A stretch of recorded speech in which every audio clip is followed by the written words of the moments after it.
Most of my experiences took place either in my grandmother's really old apartment building or in my old house, which literally was directly across the street from a cemetery. Hello my dears, and welcome to my channel and a very special and very different episode from my series Storytime with Senpai. Now, in this series, I share stories from my life as a published author, life from my childhood, and just anything that I've experienced that I feel would be really entertaining for you or inspire you in some way. But today's video is going to talk about something that happened to me when I was much younger, and is one of the reasons why I write stories like my series Sacred. If you read my series, you know that I deal a lot with the occult and the supernatural in that story, and many of you ask me what inspired that series.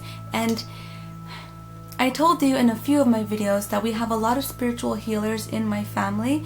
So if you're from the islands like DR, PR, Haiti, you know how important the spiritual realm is for us, you know? And we know that we have to respect that side. We are a very spiritual family, and I myself have had some strange experiences, and I mentioned in the videos that I didn't really want to talk about it on YouTube because I felt no one would really believe me if I shared any of my experiences, or people would just think that I'm just trying to stand out and be cool or whatever. But it's that time of year, Halloween, and I thought, what better time to share one of those experiences with you guys. So I hope that you'll enjoy it, and if you don't believe it, that's just fine, but just be respectful of me and anyone in the comment section. There are a lot of people who really do believe in this sort of thing, and if you're from my family and you have seen what I've seen and what we've all experienced, and you have spiritual healers, you've seen spiritual healers, I think your scope of the world would be very different than someone who hasn't. So be respectful. That's all I'm asking. So without further ado, just sit back, relax, and enjoy my story. So this story takes place when I was much younger. I think I was around 13 years old in my old house. And I've had experiences in my grandmother's very old building, but my old house, that's where most of my experiences happened for the most part. And what you may not believe is that we lived across the street from a cemetery. I'm not even lying. It was directly across the street from a cemetery. You would look outside the window and there it was for miles and miles and miles. You would see nothing but tombstones. There were no buildings, there were no trees, just tombstones. Of course, we had living neighbors too on one side of our house, but the whole other side of the house was just the view with nothing but cemeteries. And I often felt that the high activity in our house had to do with the fact that we did have a cemetery right there. And one of these days I'm going to bring you to my old neighborhood, and I'm going to show you my old house, cross the street, and there's the cemetery. I'm going to show it to you one day. Tell me in the comments if you want to see that. So, and I remember looking out the window and seeing all those tombstones, and when it would snow, it looked really beautiful sitting atop the tombstones. And I don't even know why my parents moved us there, but we did. And I remember always feeling like I wasn't alone. There was always something going on in that house. There was always I can go on forever, but there was one particular time that I want to tell you guys about. And the thing is, there was always something happening, and it got to a point that a part of me was wondering if I was just nuts, if I was just making it up in my head. I could not figure out, it's like I almost felt like I was partially in denial of what I was experiencing, because it was only really happening to me. It was, my parents weren't really experiencing anything. My father was totally in denial, and my mom, whenever she would hear me screaming, she'd come running saying, "What did you see now?" And there was this one time when I was around 13 years old.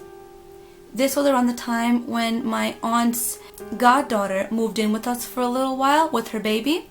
And my aunt's goddaughter had gone out with my mom to go grocery shopping, so I stood behind with the baby.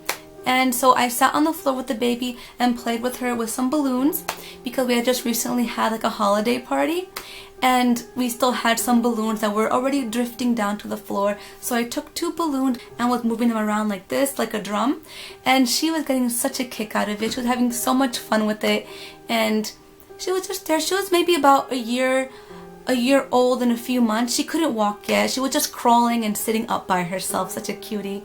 And so I was trying to teach her how to hold the balloon, and so I just move them around like this, make a drumming sound.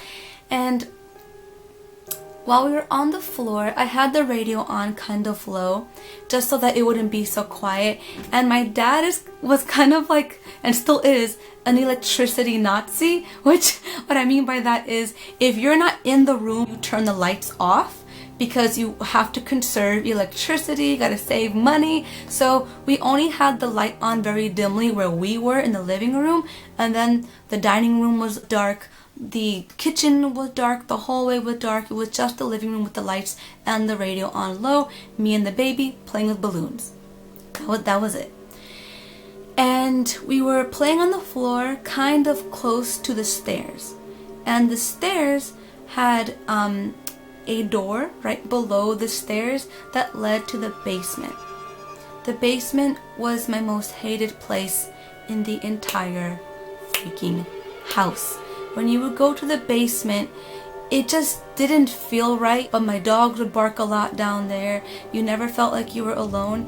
And my aunt, who used to be a spiritual healer, who house sat for us one time, said she'd never come to our house again because she believed there was an old woman in our basement, and she warned us, stop lighting candles even for prayer in your house, because the woman's never going to leave if you keep doing that. And she saw the woman in the basement. I hate the freaking basement.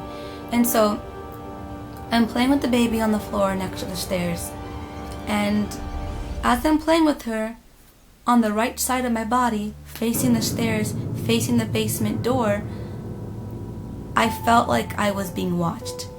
I kept playing with the baby. I didn't want her to know that I felt anything, that there was anything weird. I didn't turn my face. I didn't stop playing with her. I just felt that there, and that's it.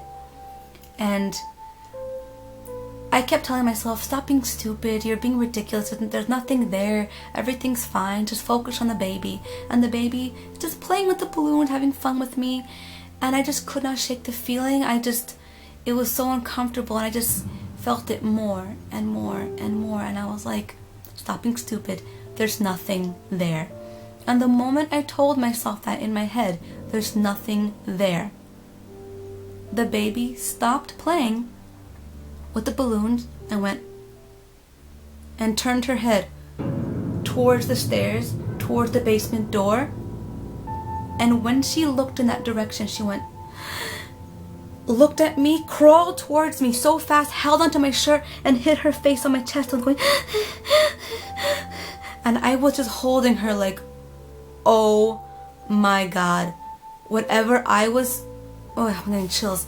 I was like, whatever I was feeling, the baby saw. And she just could not calm down. I was patting her back, telling her, Mommy, that's okay, it's okay. And she was gripping onto my shirt, and she peeked towards the basement door, went and hit her face again. And I was like, oh fuck, oh hell no. So I picked up the baby and I walked over to the couch, and I sat on the couch with the baby's face still on my chest, and I was patting her back and rubbing her back. And now when you sit on the couch, you are directly facing the basement door and the stairs. So I'm sitting on the couch, trying to calm the baby down, patting her back, and just staring at that door, wondering, what did she see? What was there?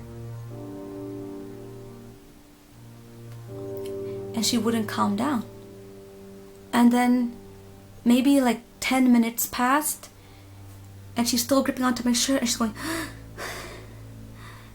And after a while, she turned her head really slowly to look back towards the stairs and towards the basement door.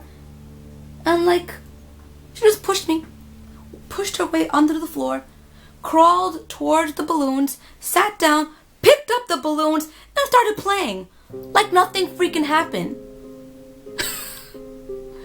Like nothing happened. And me, 13-year-old me, was still on that couch like this.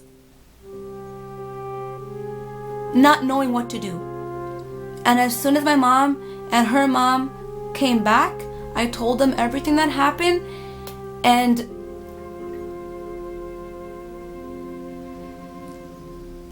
it was just really hard being in that house.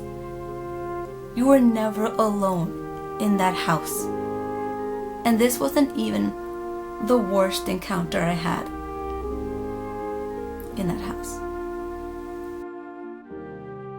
The thing is, with my old house, it wasn't like an actual haunting, because it wasn't the same spirit every time. It was always a different something in the house. And I told my mom that I kind of felt like, because we had the cemetery there, I like to call them roaming spirits or traveling spirits, like they're on their way to the other side or something, and they just kind of make a little visit to our house because they knew that they could be seen. And it doesn't matter if you don't believe in this sort of thing. I'm just telling you my experience, my beliefs, and